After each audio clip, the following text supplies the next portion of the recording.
My brother and I have an identical twin brother. Oh. And in elementary school, we learned how to juggle. We turned it into a career. We actually started doing birthday parties for 9-year-olds, magic and juggling. And that turned into the next 25, 30 years of traveling around the world as performers. From film school, we went into motion pictures. We created a few motion pictures that actually got picked up, nationwide release, 2 films. Everybody's journey is important, right? The path that we get to where we are today. Welcome to the best marketing podcast ever, where we talk to entrepreneurs, small business owners, and other marketers about what they're doing to grow their businesses. And I'm Rob Esposito with MaxLux Media, and today I have the pleasure of introducing Alex Karvounis, who is the lead creative officer for the public information office at MiraCosta College. Alex has a very exciting backstory, has a lot of cool experiences, all marketing and content related. So we're going to talk to him a little bit about the things that he's done, where he's been, and then we're going to talk a little bit about what being in marketing for a university is like, and how that maybe differs from what some of our other marketers are doing out there. So welcome, Alex. Thank you. Alex. Happy to be here. Good to see you in a different spot than usual. Yeah, absolutely. He's usually behind the camera. A little behind. We've done a lot true. of work together, so I'm glad to be on the other side now and talking about it. Indeed. And man, you've been a lot of places and done a lot of super interesting things. Some of which I know about, and some I suspect I have not heard the stories yet. So maybe give us, a little bit of rundown of kind of your background and some of the things you've done. Yeah, I mean, it goes way back prior to 2000. Let's just start with my brother and I have an identical twin brother. Oh. And in elementary school, we learned how to juggle. It was one of the classes like they would teach soccer or football or basketball to all the kids. And this gym teacher taught juggling in the state of Maryland, and he got it approved as one of the classes to teach. Oh, so my brother and I went home and we would practice all night long, and we turned it into a career. So rather than having to shovel snow or rake leaves to make money as kids, we actually started doing birthday parties for 9-year-olds, magic and juggling. And that turned into the next 25, 30 years of traveling around the world as performers. What? And then right out of college, from film school, we went into motion pictures. We created a few motion pictures that actually got picked up for Blockbuster Video and nationwide release, 2 films. But then we realized how productive we were on the performing side, and we just kept performing all around the world for the next 15 years until finally moved to Vegas and landed in a permanent show there at Jubilee at the Bally's Hotel. Went there for about 4 years, and that's when we realized maybe it's time to move. We moved to San Diego. And now, for the last 10 years, I've worked at MiraCosta College as the creative lead, doing all of their advertising and outward marketing. Wow. Well, tell us a little bit more about the movies, anything we would know or have heard of. Yeah, so after being in Vegas for a little bit, we moved down to Orlando, Florida to do our first feature film. We raised about $150,000 private funding to do, at the time, an independent film, right? And that was a lot of money for an independent film. So moved down to Orlando, and a director that we knew from many, many years down at Disney World when we worked down there said, let's make this movie together called Olive Juice. Well, olive juice, if you mouth it to somebody, looks like you're saying, I love you. You know it. Yes, I love it. Right. So casting began for that, and I wasn't big into music. So here we are in the casting room at a local Westin, I think it was. Director's there, my brother's there, I'm there. In comes the actors, and one actor comes in, and the director kicks us under the table. Like, why is he kicking me under the table? What? I don't get it. Actress does the role, and she leaves. We're like, why were you kicking us? Do you know who that is? Like, no. That was the wife of Brian Littrell of the Backstreet Boys. Oh. So the Backstreet Boys were in Orlando at the time, and they were huge. This was back in 1997. They were top of their game at the time. Oh, we didn't think anything of it. Now, at the time, we didn't think she was the right person for the role, but we made the decision as an independent film. Right. If we take this opportunity, maybe we'll get a cameo from one of the Backstreet Boys. So we kind of sold out. She ended up being an amazing actress for our film, and we ended up getting Brian and AJ from the Backstreet Boys in our film, which is what got it eventually distributed by Lionsgate Films. Well, it's a business, and that was a business decision that you had to make. And I think any production, it's like, well, the art is important, but sometimes, like, if nobody's going to see the art, if you don't make the business decision, you got to make the business decision. Yeah, and that was exactly it. We knew that as an independent film, we would never be picked up. Now, granted, we never made art films. I went to NYU Film School. We never really made it art films. We were more the USC side, making something that's commercial. And by doing so, we realized it was okay to bring in who we needed to sell the film, and that's kind of what did it. So happy we did. That's so cool. That's awesome. What was the how did that idea like come into fruition? That's you guys are doing all this performing and everything, and and despite having a film school degree, you just one day were, we should really make a movie. We spent all the money on this degree. Well, yeah, I mean that was always the goal. Really, I see. The Okay. performing was something that just happened by chance that made us money, right? The film school is what we wanted to do. We wanted to go make motion pictures. Never had any intention to move out to LA. Had no intention to be the West Coast filmmaker. We were in New York. We knew we were in New York, but we wanted to be East Coast. And this was our opportunity a few years out going, why can't we raise money? Remember, this is pre-crowdfunding, like Jump Kickstarter. Is that what they were? Yeah, All those types of Kickstarter. things. Yeah. What we actually did to raise money was the Orlando State Fair, County Fair. We bought a tent. We made posters and mugs that said olive juice. Now, the movie's not out yet. We decided to make them, and we said we were going to sell these mugs and sell these posters.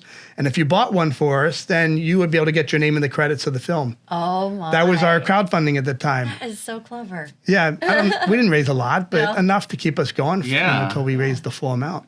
Yeah. Right on. That's so cool. And I mean, talk about like guerrilla marketing, right? I mean, that's like the original guerrilla marketing campaign there.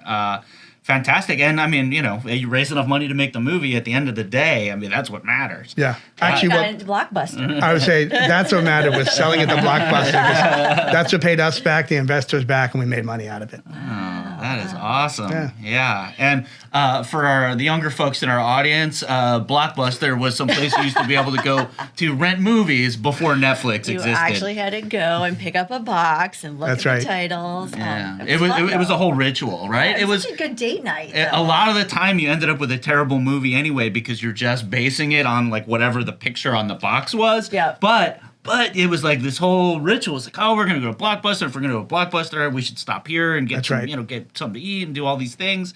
And you would end up with like one or two movies, right? Now I swear to God, we sit down on a Friday night and turn on the TV, and like 4 movies, and 7 hours later, we're it's We're the time to go. Yeah. we're You're like, exactly right, too, about the artwork on those boxes in Blockbuster. We had ours designed when we went out to the studio to sell it. They redesigned the entire thing because they knew what sells, right? They've been in that business, Blockbuster, for years already, and they knew what we had was not going to sell. They redid it, fixed the cover up for us, and what we have now is the one they designed. Cool. Well, I'm going to look that up. Yeah, you should be. You'll find it online. Olive juice. Excited. Just type it in. Olive juice. I'm looking it up. Yeah, I love that. we'll have to look for it. And so when you were in Vegas, so you weren't just performing, but you were working as a photographer as well, right? A couple things, yeah. I got hired in between jobs or projects. I got hired at the Wynn Casino. Oh, nice. Yeah, the Wynn Resorts. And this was 2006, right after they had opened his namesake hotel. And they needed an in-house photographer. Now, I hadn't shot still photography in years because I went into the motion picture stuff.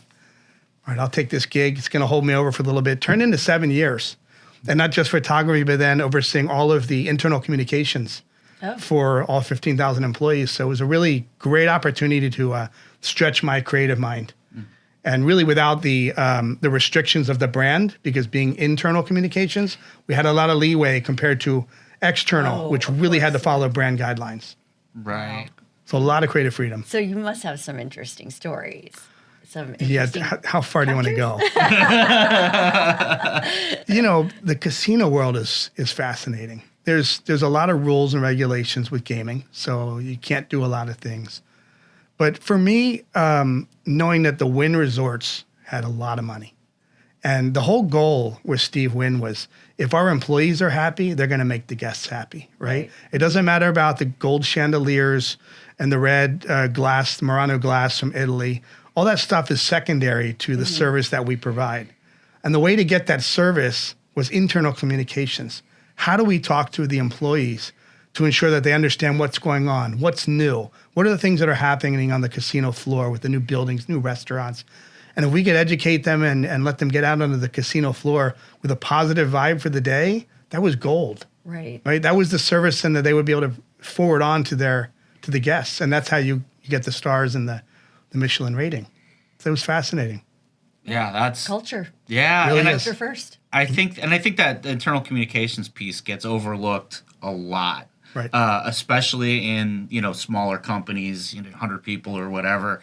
And I know because I'm always pitching that stuff to people. We do podcasts, and so one of the things that I often pitch to those small mid-sized companies is like, well, do you want employee buy-in on things? Do you want people to be able to understand your product? And this is something that we pitch to like a medical device company. It's like, you guys have new products coming out all the time. Do all of your employees understand? So why not instead of writing emails that nobody's going to read, why don't you do a podcast, and you can have the engineer that designed it, the doctor that understands what it's about, the guy that understands the anatomy or how to sell it, maybe the marketer, get those people together, sit them down at a table and have an interesting conversation about it, and then send that out to the employees instead of a written email or something, and get everybody on that page. They get their questions answered. And they get a little of the personality, right? Because how better do you get the personality of a product than to hear from the people that created it, right? 100%. Memos can only go so far. Yeah. Right. An email to an employee can only go so far. That hands-on, tactile kind of learning is just it's gold. You have to have that. Yeah. And that's what builds that employee culture. Yep. The for understanding, the education, right? If they know the products, the service, the business. Yeah. Well, so fast forward to today at MiraCosta, and you do a lot of internal communications as well as external, obviously working with Rob's team. Tell us about what's your strategy and the methodology behind that. Student success, right, is our main goal. So everything that we do, whether it's internal, external, has to be geared towards student success. And what is that voice that we want to speak to for the students? That comes through the videos, that comes through the images that we have to select, the images that we take, and the ways that we write, stories or press releases. All of that language feeds to the same direction of student success. And if we can nail that on each project, each part, then we've done our job. Yeah, very good. Just out of curiosity, on an average, let's say month, like how many images do you shoot yourself, and then how many do you review from other photographers that are out there shooting events and marketing content and other things at the school? Yeah, it varies. It's definitely grown over the last 11 years that I've been at the college. And because we've brought you guys on for a lot of projects. Video has taken off in the last 5 years. So a lot of the things I used to be able to do in-house, and then we just don't have time anymore. And part of it is because there's so much content has to get out quickly that not only do we have to oversee the design, the messaging of that, but the photos and video have to come along with it. So how does one person or our team of 8 do it all? We need to have support, and that's where outside vendors come in handy. And after you've been with us for a while, you understand what we're looking for, right? What does that image look like? And we always say students smiling, which is a big thing for us. Blue skies, bright campus. This is us in Southern California, and that's what makes us unique. And that's what we continue to push is that, hey, what makes us different from other community colleges throughout the district? Because we can all say we have small class sizes, low enrollment fees, one-on-one with professors, open doors. Okay, all of us have that. But what sets MiraCosta apart? And we try to define that in the visuals that we have. I want to say that has shaped me a little bit as an event photographer because I find myself out, doing video or photo for other events and maybe working with another photographer from another company that, whether it's like State of the City for Encinitas or something, a business expo for Carlsbad or something, and I see this photographer and he's all taking pictures of the food or something. And I'm like, wait, no. Smiling faces, forget the food. Go find some people to smile for you, pose and look like they're having a good time and get those pictures. It's right. Some photos just came in and one of them was food. And I delete the photo. I just do not need Not show food. Yes. It's not important. Not important at all. How much would you say your experience at the Wynn and being an entertainer feeds into how you approach your marketing at the college? I love that question. Yeah, I love that question. I've said for years, everybody's journey is important, right? The path that we get to where we are today and all those pieces that feed into it is what makes me come up with my ideas, right? Or my perspective. And all the perspectives are different. So my years of traveling allow me to understand people from all over the world. How do people act? Different people talk different ways, cultural backgrounds. To bringing that then into the casino market, right? Where we have hundreds of different ethnicities that work in the casino. International travelers who had to come there. I learned a lot just from being in the space there. And then so now, 7 years at the casino there, internal communications. How does a company speak to its employees, right? How do we translate complex information like health benefits to make it something interesting and unique so that our employees will listen to it and go, okay, I'm intrigued. And then all of that, now take it to education. I get that it's a completely different vertical, completely different industry, but the methodology is the same, right? You still want to find something that will speak to your audience. And for me, that's always, how do we make it unique and outside the box? Because if we can grab their attention, they're going to listen to whatever we might be saying. It's a video or a print ad. Yeah.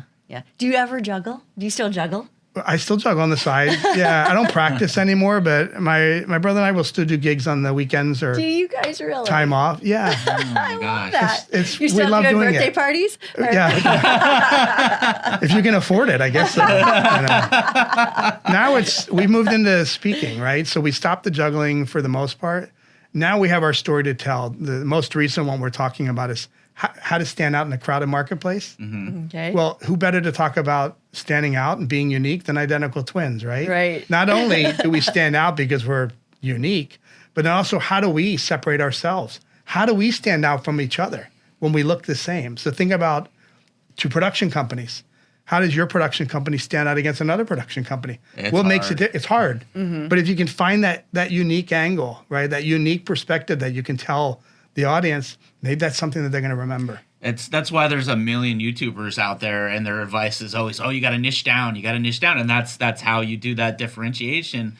Because otherwise, like, what's your differentiator is, maybe your client list, what you got to fancy your camera, or somebody that's got a lot of experience, but. The layman that's looking at 10 different video production companies, that they can't tell the difference. No, it really, yeah. Although I will say that now putting Daniel's picture with Wolfgang Puck and Matt Damon in our proposals is very helpful for that. Pick up some more celebrity shots for you. Just drip them in every few months so you have new marketing materials. But you know how important that is? That's the conversation opener. I always, so for years when I was applying to regular jobs, like before the Wynn, I did not want to put juggler on my resume. I bet not. Because, well, first of all, people think of a clown, right? A clown with a birthday party, right? I realized I didn't want to put it on there. I didn't want to talk about it. And then I said, wait a minute, let me put it back on. The minute we put it back on the resume, Nick too, my brother, that was the conversation piece. That's the Wolfgang Puck that people go, tell me about Wolfgang Puck. What is this juggling thing about? And it opened the door and it made people's shoulders relax. And that got the conversation going. From there, you got to have the skill set, but you can sell yourself. Right. Because you open the door to talk. I love that. All right. And at the end of the day, when you're selling a service, like you need some kind of anchor like that. 100%. Yeah. Absolutely. Yeah. And the 50,000 emails that I get every day from random marketing and SEO companies that, we can fix your website or whatever. Oh my gosh. And they're using AI now to scrape information off the website, so it sounds like it comes from a person. So it's like, I see you've worked with so-and-so clients. It's quite clever, actually. It is. It really is. It's almost better. And the first couple of times it kind of got me. It's like, this guy really took the time to look at our website, and he's got some ideas. And then I got 5 more emails in the next week that were exactly like that. And I was like, I see. A whole rabbit hole, because how are we going to solve that? Because I don't want to reply to that if it's not really thought out and careful. But yeah, well, and that's the AI question is it's not really is that AI is going to take everybody's jobs. Is it going to fill the whole internet with more AI stuff to the point where it's just like not even worth looking at. Yeah. So that's a conversation for another episode. That's but, right. yeah. Or our next guest.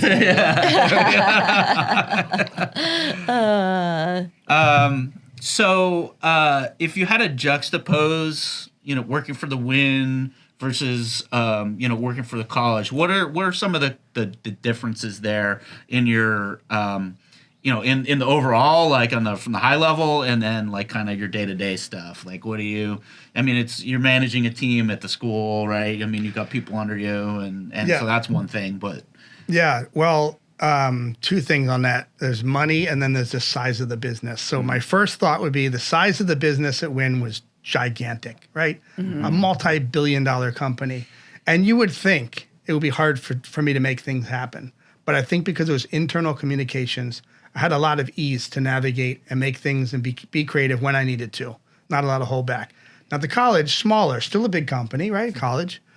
It's like a big ship trying to turn that ship in the water, right? It doesn't happen quickly. Yeah. So I have a lot of headaches and frustrations on that end, right? Just trying to get things pushed through that I think are groundbreaking and new. The other thing, which is really interesting, is there was so much money at the Wynn. If I came up with an idea, I could just do it, right? It didn't matter. It was $4,000. And the key example was, I remember walking in and we had an idea for an internal message, and we needed a TV on the wall, which means they had to bust through the wall, run cables through, and then we wanted a kind of a landing area so when people went up to this TV, they were standing on like a wood plank, not carpet. So you knew you were in a space. Right. Here's the check, done. The whole thing was created, right? Took a couple weeks.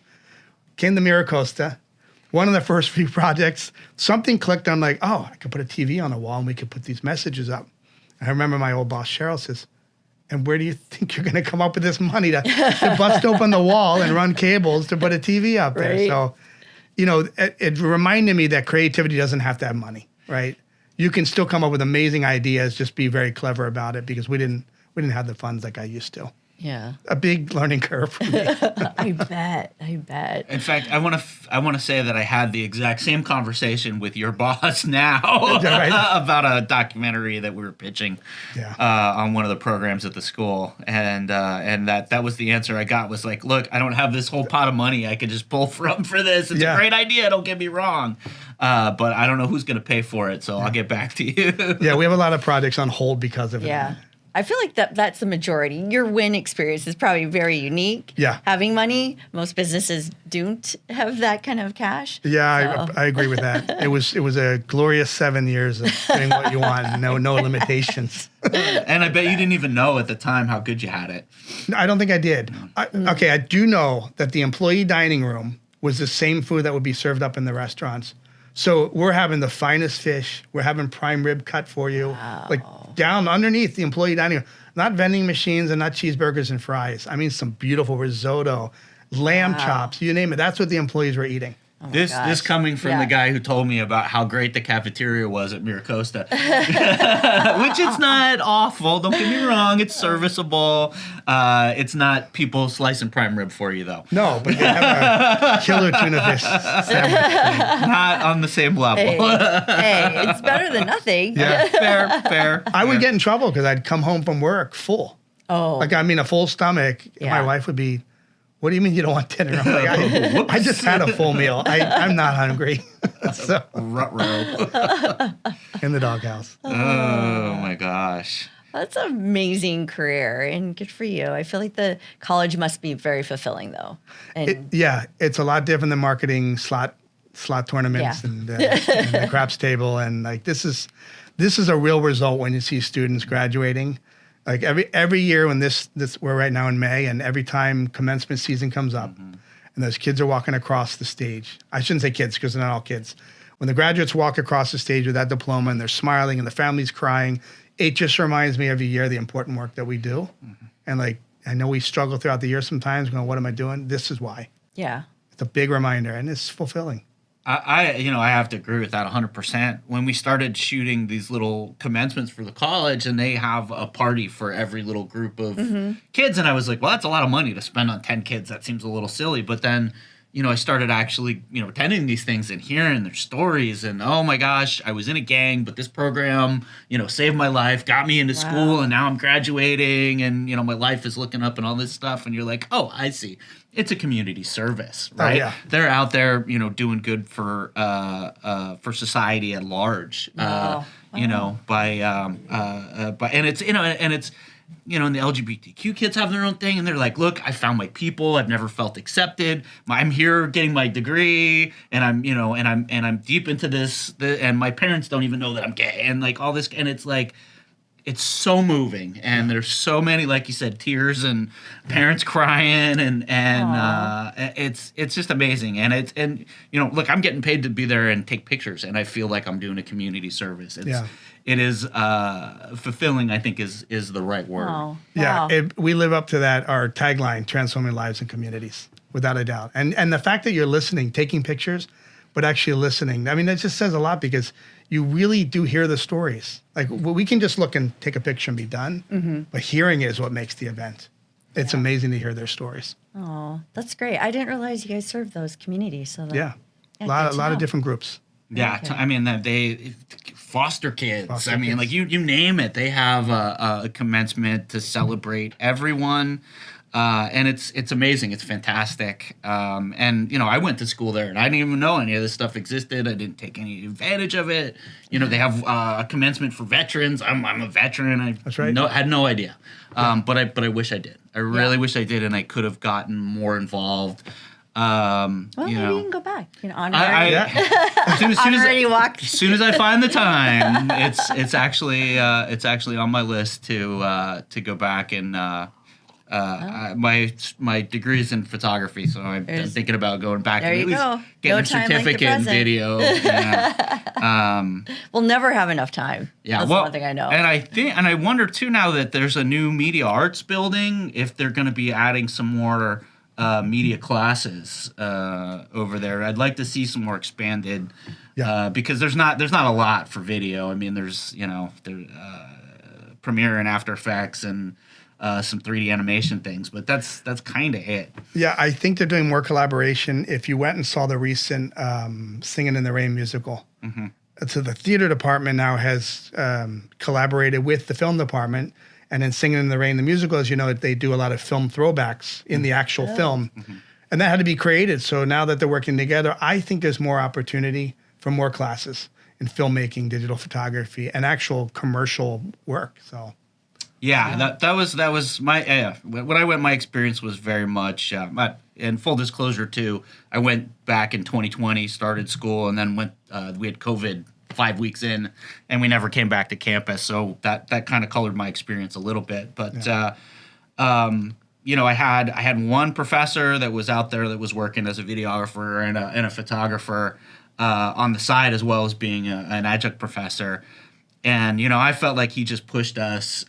He'd be like, well, I'm going to go through the curriculum, and this is how you do this in Photoshop or cut things out. But I'm going to show you this other thing that I do all the time as a real estate photographer. And if you guys want to go out and make some money doing real estate photography, I got to show you this little trick.